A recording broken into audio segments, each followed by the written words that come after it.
오늘 하나님께서 우리에게 주시는 말씀은 사무엘상 26장 13절에서 16절 말씀입니다. 이에 다윗이 건너편으로 가서 멀리 산꼭대기에 서니 상거가 멀더라.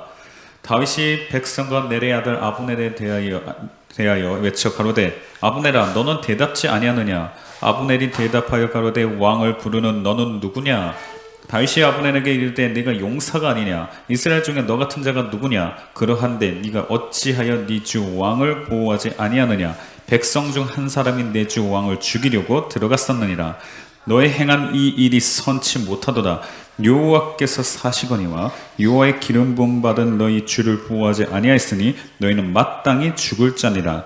이제 왕의 창과 왕의 머리 곁에 있던 물병이 어디 있나 보라. 아멘. 오늘 말씀은 목회자를 사랑하십시오 라는 말씀의 제목으로 6번째 시간입니다. 하나님께서 우리를 창조하시고 구원하신 목적이 바로 선한 일에 열심하는 하나님의 백성이 되게 하기 위함입니다. 그러면 이 선한 일이 뭘까요? 선악의 기준을 정하실 수 있는 분은 우리를 창조하신 하나님밖에 없으십니다. 하나님께서 주신 그 말씀을 통해서 우리가 선악을 기준을 알 수 있고 선악을 분별할 수 있죠. 선이 무엇이고 악이 뭘까요? 선과 악은 반대 개념입니다. 그래서 악이 무엇인지를 알면 선이 무엇인지를 알 수 있습니다. 악이 무엇인지 느헤미야 1장 7절에 보면 하나님의 명령을 지키지 않은 것이 악이라고 말씀합니다. 즉 선은 하나님의 명령을 지키는 것이죠. 하나님께서 우리를 창조하시고 우리를 구원하신 목적은 하나님의 명령을 지키라고 하신 것입니다. 아담을 창조하셨는데 아담을 창조하시고 나서 아담을 통해서 경건한 자손, 즉 말씀에 순종하는 자손을 얻고자 아담과 하와만 창조하신 것이죠. 그 후로 자손을 통해서 경건한 자손을 하나님께서 얻고자 하셨습니다. 그런데 아담 이후로 모든 사람이 다 범죄함으로 사망에 이를 수밖에 없었는데 예수 그리스도께서 하나님께서 예수 그리스도를 이 땅에 보내주심으로 우리를 죄로부터 구원해 주시고 다시 하나님을 섬길 수 있는 힘을 부어주셨습니다. 그런데 그렇게 하신 이유가 바로 선한 일, 즉 하나님의 명령에 순종하게 하기 위함이죠. 우리가 죄로 인해서 죽을 수밖에 없었는데 우리를 다시 원점으로 되돌려 주신 그 이유, 예수 그리스도를 보내주셔서 죄 없다 해주시고 값없이 의롭다 해주신 이유는 다시 말씀에 순종하라고. 아담을 창조하신 목적이나 우리를 창조하신 목적대로 선한 일, 말씀에 순종하라고 우리를 구원해 주신 것입니다. 그래서 우리를 창조하신 목적, 구원하신 목적, 바로 하나님의 말씀에 순종하게 하기 위함이죠. 그러면 우리가 순종해야 되는 하나님의 말씀이 도대체 뭘까요? 그 명령이 뭘까요? 그게 신명기 4장 2절, 1절, 8절, 10절, 13절에 보면 이렇게 기록되어 있습니다. 신명기 4장 2절에서는 하나님께서 우리에게 주신 말씀을 가리켜 명령이라고 말씀하고 있고 신명기 4장 1절에서는 규례와 법도라고 말씀하고 있고 이 규례와 법도를 8절에서는 율법이라고 말씀하고 있고 이 율법, 규례와 법도, 명령, 하나님께서 우리에게 명하신 그 선한 일이 10절에서는 하나님을 경외하는 것이라고 말씀하고 있고 13절에서는 그것이 언약이라고 말씀하고 있고 십계명이며 두 돌판이라고 말씀합니다. 여기서 우리가 주목해야 될 것은 규례와 법도, 명령, 율법, 하나님을 경외하는 것, 하나님을 경외하는 법, 그리고 언약, 십계명, 이 모든 것들이 다 선한 일이라는 거죠. 그런데 이것이 율법이죠. 선한 일이 율법이죠. 하나님께서 우리가 명하신 선한 일이 하나님의 명령이자 8절에 보면 율법입니다. 그런데 이 율법이 신약에서도 뭐라고 말씀하고 계십니까? 사랑이라고 말씀하고 계십니다. 로마서 13장 8절에서 10절 말씀에 보면은 율법의 완성은 사랑이라고 말씀하고 계시죠. 하나님 사랑, 이웃 사랑을 행한 자는 율법을 다 지켰다고 말합니다. 즉 율법을 지키라 이 말은 사랑하라는 말입니다. 그리고 사랑하라 이 말은 율법을 지키라는 말입니다. 이게 신약에만 해당되는 게 아니에요. 구약에서도 하나님께서 모세를 통해 주신 그 율법의 정신은 바로 하나님 사랑, 이웃 사랑입니다. 그래서 누가복음 10장 25절에서 28절 말씀을 보면 어떤 율법사가 예수님께 묻죠. 어떻게 영생을 얻을 수 있냐고 묻습니다. 어떻게 영생을 얻을 수 있냐고 묻자 예수님께서 율법에 무엇이라 기록되어 있냐고 다시 되묻습니다. 그러자 이 율법사가 첫째는 하나님을 사랑하는 것이고 둘째는 이웃을 내 몸과 같이 사랑하는 것이라고 말합니다. 그러자 예수님께서 옳도다 이를 행하라 그럼 네가 살리라 영생 얻는다 이렇게 말씀하고 계시죠. 이 말씀을 통해서도 구약의 율법의 핵심은 바로 하나님 사랑, 이웃 사랑입니다. 구약이든 신약이든 율법 지키라, 이 말은 바로 하나님을 사랑하고 이웃을 사랑하라는 말입니다. 결국 지금 제가 말씀드린 그 모든 내용은 하나님께서 우리를 창조하시고 구원하신 목적은 선한 일인데, 이것은 율법을 지키는 것이며, 이 율법을 지키라는 말은 하나님을 사랑하고 이웃을 사랑하라는 말입니다. 그러면 눈에도 보이지 않는 하나님을 어떻게 사랑하는 겁니까? 어떻게 사랑해야 됩니까? 세 가지로 말씀하고 계십니다. 성경은 주의 몸된 교회를 사랑하는 사람이 바로 하나님을, 예수님을 사랑하는 사람입니다. 그래서 사도 바울이 그렇게 고백하죠. 그리스도의 남은 고난을 그의 몸된 교회를 위하여 내 육체에 채우노라, 이렇게 말합니다. 즉 그리스도를 위해서 고난받은 것이 꼭 교회를 위해서 고난받은 것과 동일하게 말씀하고 계시는 거죠. 그리고 두 번째, 마태복음 10장 40절 말씀처럼 너희를 영접하는 자는 나를 영접하는 것이요 나를 영접하는 자는 나를 보내신 이를 영접하는 것이니라, 이렇게 말씀하십니다. 이 말은 주의 종, 목회자, 사도, 선지자를 영접하는 자, 영접한다는 것은 존경하고 사랑한다는 의미를 담고 있습니다. 이렇게 영접하는 자는 나, 예수 그리스도를 영접하는 것이며, 예수 그리스도를 영접하는 자는 나 보내신 이 하나님을 영접하는 것이라고 말씀하고 계십니다. 그래서 하나님을 사랑한다라는 말의 의미는 주의 종, 목회자를 사랑하는 것입니다. 세 번째, 이웃을, 형제를 사랑하는 것이 바로 하나님을 사랑하는 것입니다. 이렇게 교회를 사랑하고 목회자를 사랑하고 성도, 이웃을 사랑하는 것이 곧 하나님을 사랑하는 것입니다. 이것이 선한 일입니다. 이것이 우리를 창조하시고 구원하신 목적입니다. 그리고 우리는 지금 두 번째를 보고 있죠. 목회자를 사랑하십시오. 이게 바로 하나님을 사랑하는 것이며, 이것이 우리를 창조하시고 우리를 구원하신 목적입니다. 지난 시간까지 우리가 창세기 9장에 나와 있는 노아의 세 아들을 통해서 목회자의 허물이 보일 때 그것을 덮어준 것이 얼마나 복된 일인가를 알게 되었습니다. 그리고 민수기 12장의 미리암 사건을 통해서 목회자의 허물을 들추어 비방하는 것이 하나님 앞에 얼마나 큰 죄인가를 알게 되었습니다. 목회자를 사랑한다는 것은요, 첫 번째는 목회자의 말에 순복하는 것입니다. 히브리서 13장 17절 말씀처럼요. 그리고 저번 시간처럼 목회자의 허물을 덮어주는 것이 목회자를 사랑하는 것입니다. 그리고 오늘 목회자의 허물을 덮어주는 것으로만 끝나서는 안 됩니다. 목회자의 허물이 보일 때 그것을 비방하지 않고 덮어주는 것만 목회자를 사랑하는 것이 아닙니다. 그 목회자의 허물 때문에 대적해오는 무리가 있거든요. 그런 무리로부터 목회자를 보호하는 것 또한 목회자를 사랑하는 것입니다. 만약 목회자를 보호하지 않는다면 그 행위 역시 목회자를 비방하는 자들과 똑같이 하나님 앞에 책망을 받을 죄입니다. 정말 그런지 오늘 말씀을 통해서 은혜를 나누도록 하겠습니다. 사무엘상 15장에 보면 하나님께서 사울을 왕으로 세우신 것을 후회합니다. 그리고 이새의 아들 다윗을 이스라엘의 왕으로 세우기 위해서 그에게 기름을 부으셨죠. 자, 기름을 부었으니까 바로 왕으로 즉위하면 될 텐데, 그러지 않고 근 10년 동안을 버림받은 사울이 기름 부음 받은 다윗을 죽이려고 쫓아다닙니다. 다윗은 왕에 오르기까지 약 10년 동안 사울을 피해서 도망다녀야만 했습니다. 사울의 시기심으로 다윗을 죽이려고 했기 때문이거든요. 근데 이때 10년 동안의 기간 동안에 두 번 다윗에게는 사울을 죽일 수 있는 기회를 갖게 됩니다. 그 첫 번째 기회가 바로 엔게디 황무지에서 있었던 일입니다. 자, 사무엘상 24장 1절에서 3절을 보겠습니다. 사울이 블레셋 사람을 따르다가 돌아오매 혹이 그에게 구하여 가로되 보소서 다윗이 엔게디 황무지에 있더이다. 사울이 온 이스라엘에게서 택한 사람 3천을 거느리고 다윗과 그의 사람들을 찾으러 들염소 바위로 갈새 길가 양의 우리에 이른즉 굴이 있는지라. 사울이 그 발을 가리우러 들어가니라. 다윗과 그의 사람들이 그 굴 깊은 곳에 있더니.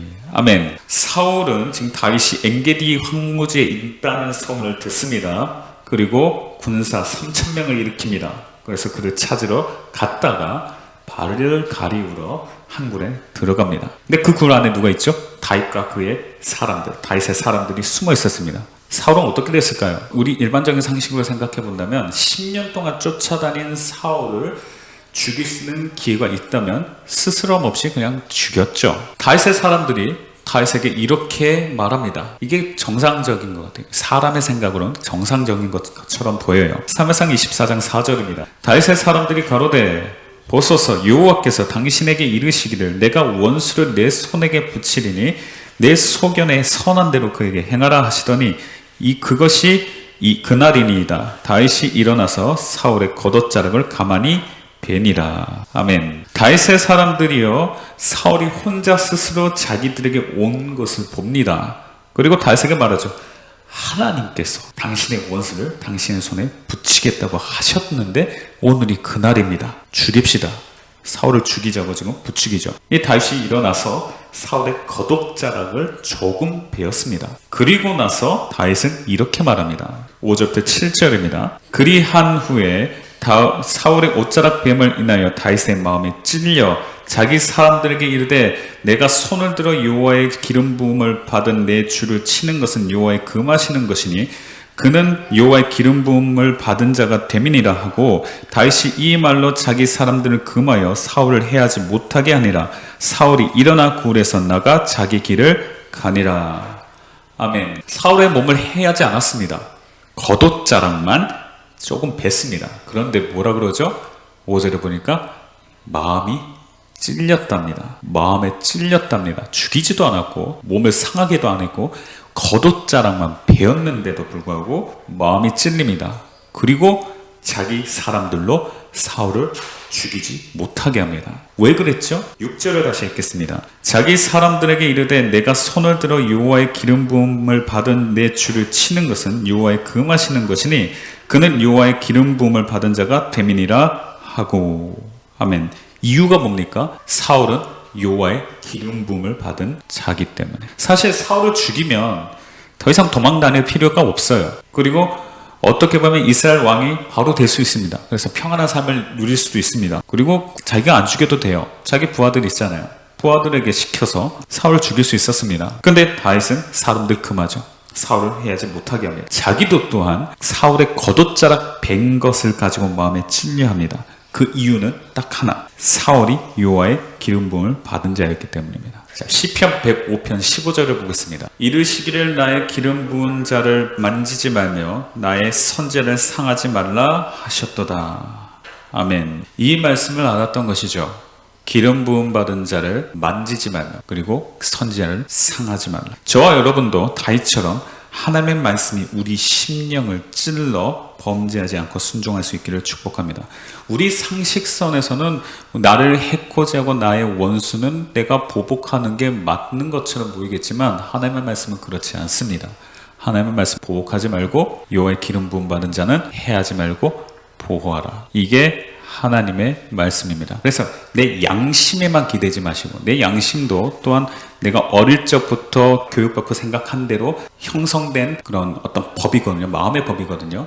거기에만 기대지 마시고 하나님의 말씀에 양심에 찔림을 받으시길 바랍니다. 하나님의 말씀에 내 마음이 찔리시기를 바랍니다. 내 생각, 내 지식이 아니라 하나님의 말씀이 내 심령을 지배하고 이끌어갈 수 있기를 축복합니다. 시편 105편 15절 말씀에서 여호와의 기름 부음 받은 자를 손대지 말라고 말씀하고 계시죠. 성경에서 여호와의 기름 부음을 받은 직분은 제사장, 선지자, 왕 이렇게 셋입니다. 왕을 한번 볼까요? 열왕기상 19장 16절을 보겠습니다. 너는 또 님시 아들 예후에게 기름을 부어 이스라엘 왕이 되게 하고 또 아벨 무올라 사밧의 아들 엘리사에게 기름을 부어 너를 대신하여 선지자가 되게 하라. 아멘. 이 말씀을 보면은 왕도 기름 부음을 받죠. 그리고 선지자도 기름 부음을 받습니다. 즉 기름 부음을 받은 자는 왕, 선지자, 제사장입니다.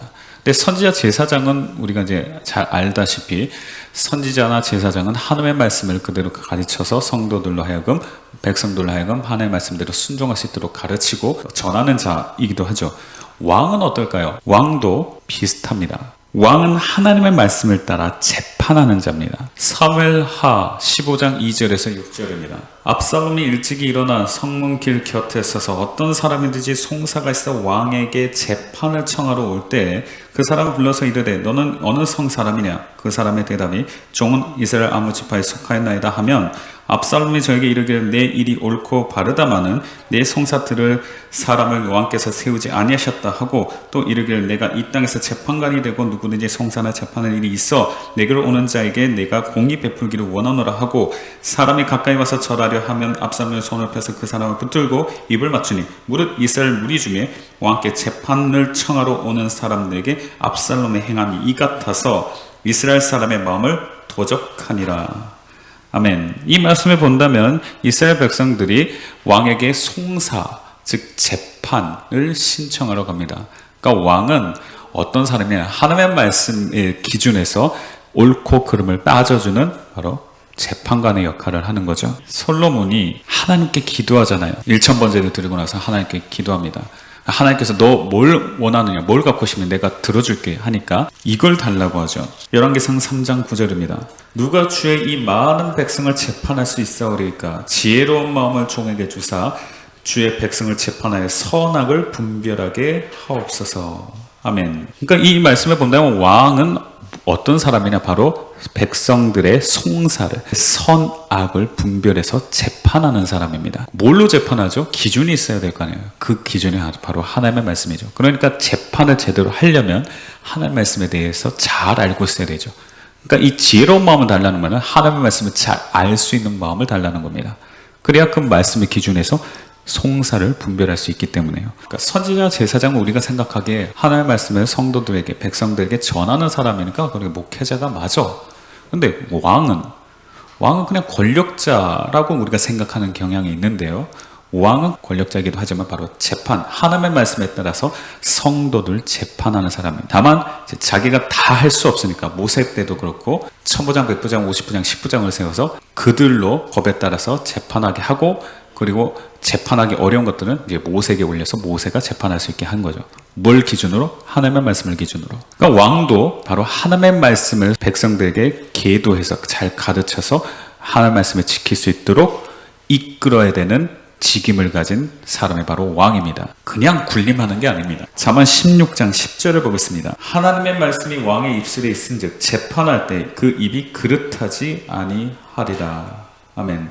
하나님의 말씀이 왕의 입술에 있은즉 뭘로 재판해야 됩니까? 하나님의 말씀으로 재판해야 되는 거죠. 하나님의 말씀에 대해서 정통해야 되고, 그리고 옳고 그름도 하나님의 말씀에 따라서 판단해줘야 된다는 겁니다. 잠언 31장 4절과 5절입니다. 룸메라 포도주를 마시는 것이 왕에게 마땅치 아니하고 왕에게 마땅치 아니하며 독주를 찾는 것이 주권자에게 마땅치 않도다. 술을 마시다가 법을 잊어버리고 모든 간곤한 백성에게 공의를 굽게 할까 두려우니라. 아멘. 왜 왕이 포도주나 독주를 마시는 게 마땅치 않다고 그의 어머니가 말씀하고 계시죠? 5절 보니까 술을 마시다가 하나님의 법을 잊어버릴 수 있기 때문에, 그리고 재판할 때 공의를 굽게 할 수 있기 때문에, 이 말씀에서도 보듯이 왕은 어떤 사람인가? 바로 하나님의 말씀에 따라서 재판을 하는 사람입니다. 제사장 선지자처럼 왕도요, 하나님의 말씀으로 백성을 이끌어가고 하나님의 말씀으로 백성을 재판해야 하는 책임을 가지고 있습니다. 그러면 왜 사울이 버림받았을까요? 하나님의 법으로 백성들이 이끌어 나가고 계도를 해야 되는데 그렇게 하지 않고 백성을 따라갔습니다. 백성의 말을 듣습니다. 사무엘상 15장 3절입니다. 지금 가서 아말렉을 쳐서 그들의 모든 소유를 남기지 말고 진멸하되 남녀와 소아와 젖먹는 아이와 우양과 약대와 나귀를 죽이라 하셨나이다. 아멘. 그래서 이 명령을 받은 사울이 이제 전쟁을 합니다. 그래서 아말렉을 쳐서 진멸하죠. 그런데 이렇게 합니다. 8절과 9절입니다. 아말렉 사람의 왕 아각을 사로잡고 칼날로 그 모든 백성을 진멸하였을 때 사울과 백성이 아각과 그 양과 소의 가장 좋은 것 또는 기름진 것과 어린 양과 모든 좋은 것을 남기고 진멸키를 절개 아니하고 가치 없고 낮은 것은 진멸하니라. 아멘. 순종했습니까? 98% 순종했습니다. 2% 불순종했죠. 아각 남겨뒀고 양과 소의 좋은 것 남겨뒀습니다. 13절부터 15절입니다. 사무엘이 사울에게 이른즉 사울이 그에게 이르되 원컨대 당신은 여호와께 복을 받으소서. 내가 여호와의 명령을 행하였나이다. 사무엘이 가로되 그러면 내 귀에 들어오는 이 양의 소리와 내게 들리는 소의 소리는 어찌미니이까? 사울이 가로되 그것은 우리가 아말렉 사람에게서 끌어온 것인데 백성이 당신의 하나님 여호와께 제사하려 하여 양과 소의 가장 좋은 것을 남기며 그에게서는 우리가 진멸하였나이다. 아멘. 자, 15절에 보면 사울이 뭐라고 말합니까? 무리가 아말렉 사람에게서 끌어온 것이다 라고 말합니다. 그것들이. 근데 백성이 당신의 하나님 여호와께 제사하려고 남겨뒀다. 16절부터 19절을 볼까요?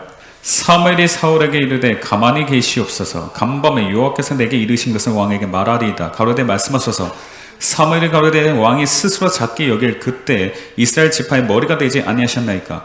여호와께서 왕에게 기름을 부어 이스라엘 왕을 삼으시고 또 왕을 길로 보내시며 이르시기를 가서 죄인 아말렉 사람을 진멸하되 다 없어지기까지 치라 하셨거늘 어찌하여 왕이 여호와의 목소리를 청종치 아니하고 탈취하기에만 급하여 여호와의 악하게 여기시는 것을 행하였나이까. 20절부터 21절. 사울이 사무엘에게 이르되 나는 실로 여호와의 목소리를 청종하여 여호와께서 보내신 길로 가서 아말렉 왕 아각을 끌어왔고 아말렉 사람을 진멸하였으나 다만 백성이 그 마땅히 멸할 것 중에서 가장 좋은 것을 길갈에서 당신의 하나님 여호와께 제사하려고 양과 소를 취하였나이다. 불순종했는데 계속 누구 핑계를 대죠? 백성 핑계를 댑니다. 백성이 그 마땅히 멸할 것 중에서 가장 좋은 것을 길갈에서 하나님 여호와께 제사하려고 양과 소를 취했다고 말합니다. 24절을 볼까요? 사울이 사무엘에게 이르되 내가 범죄하였나이다. 내가 여호와의 명령과 당신의 말씀을 어긴 것은 내가 백성을 두려하여 그 말을 청종하였음이니이다. 아멘. 지금 백성을 하나님의 말씀으로 이끌어야 할 왕이 백성에게 책임을 전가합니다. 그러니까 왕은 어떤 사람이냐? 하나님의 말씀을 백성들한테 가르치고 백성들을 이끌어 나가는 사람이에요. 그런데 그렇게 하지 않았던 거죠. 지금 백성 핑계를 백성이 무서워서 그랬습니다 라고 말하고 있죠. 백성이 아무리 무서워도 하나님의 법으로 인도하는 이런 왕이 바로 하나님께서 기뻐하시는 왕이고 왕의 책임입니다. 그래서 남유다 북이스라엘은 선한 왕이 하나도 없고요. 남유다 왕 중에서 선하다고 일컫는 왕들은 다 뭘 했느냐면 자기도 말씀을 지키지만 백성들로 하여금 말씀을 지키도록 합니다. 이게 선한 왕이에요. 그러니까 왕은 자기만 순종하는 게 아니라 성도도 백성들 자기에게 맡겨진 백성들로 하여금 하나님의 말씀에 순종하도록 계도하고 인도해야 되는 의무가 있는 거죠. 이런 면에서 바로 왕은 하나님의 말씀을 전하고 이끌어가는 인도하는 주의 종 모세와 같은 선지자 목회자의 의미를 담고 있는 겁니다. 그래서 이제 다시 본론으로 넘어가네요. 다윗은 비록 하나님께 버림받은 사울이지만 기름 부음을 받은 자를 치는 것은 하나님께서 금하셨기 때문에 사울을 죽이지 않았을 뿐만 아니라 자기 사람들을 금하여 사울을 죽이지 못하도록 사울을 보호합니다. 왜요? 기름 부음 받은 자, 왕, 하나님께서 세우신 목회자였기 때문에 다윗이 사울을 죽일 수 있는 한 번의 기회가 더 찾아오죠. 사무엘상 26장 1절에서 5절입니다. 10사람이 기브아에 와서 사울에게 이르러 가로되 다윗이 광야 앞 하길라 산에 숨지 아니하였나이까. 사울이 일어나 10황무지에서 다윗을 찾으려고 이스라엘에서 택한 사람 3천과 함께 10황무지로 내려가서 광야 앞 하길라 산 길가에 진친이라. 다윗이 황무지에 있더니 사울이 자기를 따라 황무지에 들어옴을 깨닫고 이에 탐정을 보내어 사울이 과연 이른 줄 알고 일어나 사울의 진친 곳에 이르러 사울과 넬의 아들 군대장관 아브넬이 유하는 곳을 본즉 사울이 진 가운데 누웠고 백성은 그를 둘러 진쳤더라. 아멘. 10사람이 사울에게 와서 다윗이 10황무지 하길라산에 숨어 있다고 전합니다. 이 소식을 듣고 사울이 군사 3천을 또 거느리죠. 그리고 다윗을 잡으러 10황무지로 내려갑니다. 근데 이 일을 눈치챈 다윗이요 피했다가 밤중에 아비새와 함께 사울이 진친 곳으로 내려가게 됩니다. 그리고 아주 좋은 기회를 맞이하게 되죠. 7절입니다. 다윗과 아비새가 밤에 그 백성에게 나아가 본즉 사울이 진 가운데 누워 자고 창은 머리곁 땅에 꽂혔고 아브넬과 백성들은 그를 둘러 누웠는지라. 아멘. 사울은 머리 곁에 창을 꽂아두셨습니다. 그리고 진 가운데서 누워 자고 있었죠. 그리고 군대장관 아브넬과 백성들도 사울을 둘러서 누워서 잠들어 있었습니다. 근데 이 순간 지금 전시 상황이잖아요. 적어도 보초도 있어야 되는데 전혀 없는 상태에 그냥 다 누워 자고 있는 거죠. 사울의 군사들도 말할 것도 없고요. 그냥 군대장관 아브넬까지도 사울을 보호하지 않고 그냥 잠들어 있었던 겁니다. 이 광경을 보고 아비새가 이렇게 말합니다. 8절입니다. 아비새가 다윗에게 이르되 하나님이 오늘날 당신의 원수를 당신의 손에 붙이셨나이다. 그러므로 청하오니 나로 창으로 그를 찔러서 단번에 땅에 꽂게 하소서. 내가 그를 두 번 찌를 것이 없으리이다. 아멘. 무슨 말이냐? 다윗 당신은 아무것도 하지 마십시오. 내가 창으로 그를 찔러서 단번에 땅에 꽂겠습니다. 이렇게 사울을 죽이도록 허락을 구하죠. 다윗이 어떻게 했을까요? 9절부터 11절입니다. 다윗이 아비새에게 이르되 죽이지 말라. 누구든지 손을 들어 여호와의 기름 부음 받는 자를 치면 죄가 없겠느냐. 또 가로되 여호와께서 사시거니와 여호와께서 그를 치시리니 혹 죽을 날이 이르거나 혹 전쟁에 들어가서 망하리라. 내가 손을 들어 여호와의 기름 부음을 받은 자는 치는 것을 하나님께서 여호와께서 금하시나니 너는 그의 머리 곁에 있는 창과 물병만 가지고 가자 하고. 아멘. 다윗이 아비새에게 뭐라고 하니까 죽이지 말라고 합니다. 그냥 눈 감았으면 그냥 아비새가 죽이고 자기는 그냥 무지한 자라고 그렇게 할 수도 있었는데 죽이지 말라고 보호하는 거죠. 어떻게 보면 자기 부하로부터 사울을 보호했습니다. 죽이지 못하게 합니다. 그럼 우리가 좀 생각해야 될 게 지금 사울은 버림받았어요. 하나님부터 버림받은 목회자예요. 왕이에요. 그런데 보호합니다. 왜요? 버림받은 목회자일지라도 치는 것을 금하셨다는 얘기예요. 아, 그럼 목회자가 잘못했는데요. 하나님께서 버린 목회자인데 그럼 가만 내버려 두면 됩니까? 가만은 내버려 두어야 됩니다. 왜냐? 하나님께서 치시거든요. 10절을 다시 읽겠습니다. 또 가로되 여호와께서 사시거니와 여호와께서 그를 치시리니 혹 죽을 날이 이르거나 혹 전장에 들어가서 망하리라. 아멘. 여호와께서 사시거니와 여호와께서 누구를 치신다? 그를 치신다. 하나님께서 치십니다. 그러니까 기름 부음 받은 주의 종 목회자는 누가 치십니까? 하나님께서 직접 치십니다. 저번 시간에도 말씀드렸지만 하나님께서 치십니다. 여호와의 기름 부음 받은 주의 종, 즉 목회자는 예수님께서 그 오른손을 붙잡고 계시거든요. 그래서 그가 어떤 잘못을 하면 하나님께서 직접 다스리십니다. 죽을 날이 이르게 하든지 전쟁에 드러나가서 죽게 한다든지 이렇게 말입니다. 그래서 우리는 주의 종에 관한 것, 목회자에 관한 모든 것은 다 하나님께 맡겨야 됩니다. 실제로 이 사울이 어떻게 죽죠? 블레셋과의 전쟁에서 자기 아들들과 함께 전쟁터에서 죽게 됩니다. 그러니까 하나님께서 하실 일이에요. 이거는 주의 종을 치고 주의 종을 목회자를 치는 것은 하나님께서 하실 일이에요. 백성된 우리가 해야 될 일은 치고 비방하고 공격하고 하는 것이 아니라 그의 잘못을 덮어줄 뿐만 아니라 보호하는 것입니다. 하나님께서 백성된 우리에게 요구하시는 게 이겁니다. 다윗이 사울의 군대 장관 아브넬을 책망하는 내용에 보면 잘 드러나 있거든요. 자, 14절에서 16절을 읽겠습니다. 다윗이 백성과 넬의 아들 아브넬에 대하여 외쳐 가로되 아브넬아 너는 대답지 아니하느냐. 아브넬이 대답하여 가로되 왕을 부르는 너는 누구냐.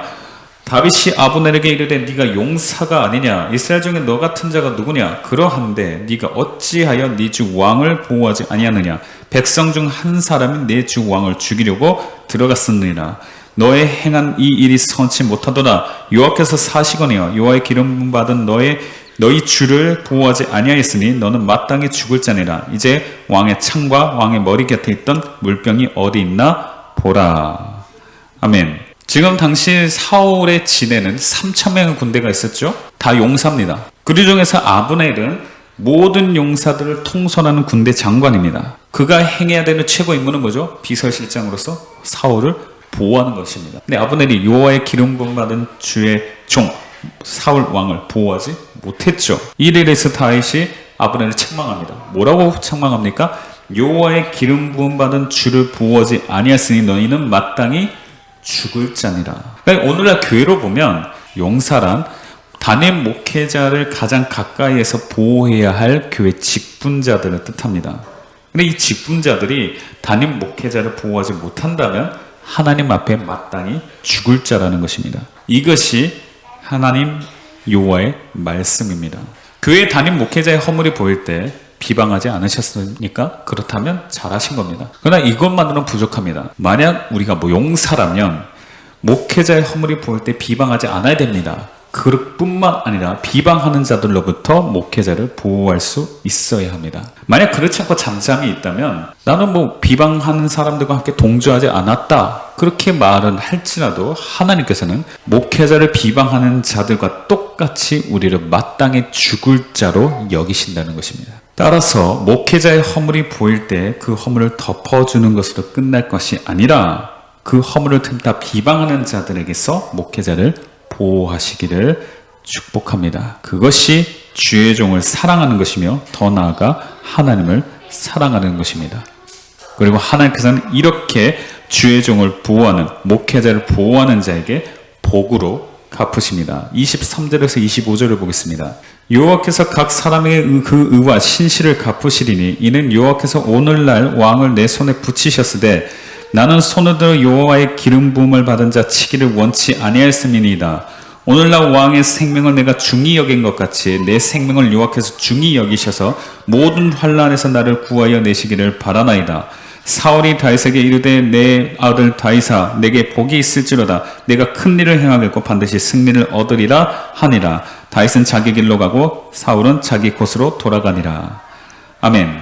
이 말씀은 다윗이 사울을 죽일 수 있는 완벽한 기회가 두 번이나 있었음에도 죽이지 않고 보호한 일에 대해서 사울이 다윗을 축복한 내용입니다. 근데 어떤 사람들은 이미 버림받은 사울인데 사울이 축복한다고 무슨 소용이 있겠냐고 말을 합니다. 근데 잘 생각해 보세요. 엘리제 사장 아시죠? 엘리제 사장이 영적으로 정말 둔감했어요. 그런데 한나를 축복하죠. 한나가 지금 아들이 없거든요. 자식이 하나도 없어요. 근데 영적으로 둔감한 엘리제 사장이 한나를 축복했는데 하나님께서 어떻게 하십니까? 그 축복대로 자녀를 낳게 하시죠. 아무리 영적으로 무감각한, 영적으로 버림받고 영적으로 둔감한 주의 종이라 목회자라 할지라도 그 입술을 통해서 복을 빌면 하나님께서 그 복을 이루어 주신다는 얘기입니다. 심지어는 하나님께서는 악하게 쓰임받을 누군가의 입을 통해서도 말씀하시고 이루십니다. 요한일서 11장 49절에서 52절 말씀에 보면은 이 대제사장인 가야바라는 사람이 예수님을 죽일 생각을 갖고 있어요. 그런데 이 죽일 생각을 가지고 있는 그 사람의 입을 빌어서 예수 그리스도께서 죽으심에 대하여 말씀하시게 됩니다. 요한복음 11장 49절에서 52절입니다. 그 중에 한 사람, 그 해 대제사장인 가야바가 저에게 말하되 너희가 아무것도 알지 못하는도다. 한 사람이 백성을 위하여 죽어서 온 민족이 망하지 않게 되는 것이 너희에게 유익한 줄을 생각지 아니하노도다 하였으니 이 말은 스스로 함이 아니요 그 해 대제사장이므로 예수께서 그 민족을 위하시고 또 그 민족만 위할 뿐 아니라 흩어진 하나님의 자녀를 모아 하나가 되게 하기 위하여 죽으실 것을 미리 말함이러라. 아멘. 가야바가 대제사장입니다. 그런데 예수 그리스도를 죽이려는 하나님의 버린 대제사장입니다. 그런데 그의 입을 통해서도 백성을 위하여 죽으실 것을 말하게 하셨죠. 이런 말씀들을 본다면 아무리 악한 사람, 하나님께서 버림받은 사람, 하나님께서 악하게 쓰시는 사람이라 할지라도 그 입을 빌어서 말씀하실 수 있다는 겁니다. 사울이 하나님께서 버리신 그런 주의 종이고 왕일지라도 그의 입을 통해서 하나님께서 그 복을 명하신 거죠. 그러니까 사무엘상 26장 23절에서 25절 말씀은 하나님께서 사울의 입을 열어서 다윗을 축복하신 것입니다. 우리가 목회자의 허물이 보일 때 그를 여호와의 기름 부음 받은 자로 여기고 보호해주면 하나님께서도 그런 우리를 긍휼히 여기십니다. 어떻게 보면 다윗은 사울보다 더 큰 죄를 저질렀거든요. 다윗은 사울보다 엄청나게 큰 죄를 저질렀어요. 그런데 긍휼하심을 받죠. 여러 가지 이유가 있겠지만 사울을 긍휼히 여겼기 때문에, 그리고 또 성전 건축을 했기 때문에, 여러 가지 이유, 이 이유로 인하여 하나님께서 그를 긍휼히 여기시고, 원래는 사울이 버림받았다면 다윗은 그 죄 때문에 더더욱 버림받았어야 했는데 살려주신 겁니다. 그렇게 하나님께서는 목회자를 보호하는 자, 목회자를 공격하는 무리로부터 목회자를 보호하는 자를 이렇게 긍휼히 여기시고 모든 환난에서 건져주실 것이며 큰 일을 행하고 승리를 얻게 해주십니다. 목회자를 보호하여 목회자를 사랑하시고 하나님을 사랑하는 하나님의 사람이 되셔서 긍휼을 받으시고 모든 환난에서 구원받으시고 큰 일을 행하시고 반드시 승리를 얻는 축복자로 거듭나시길 주님의 이름으로 축복합니다. 기도하겠습니다.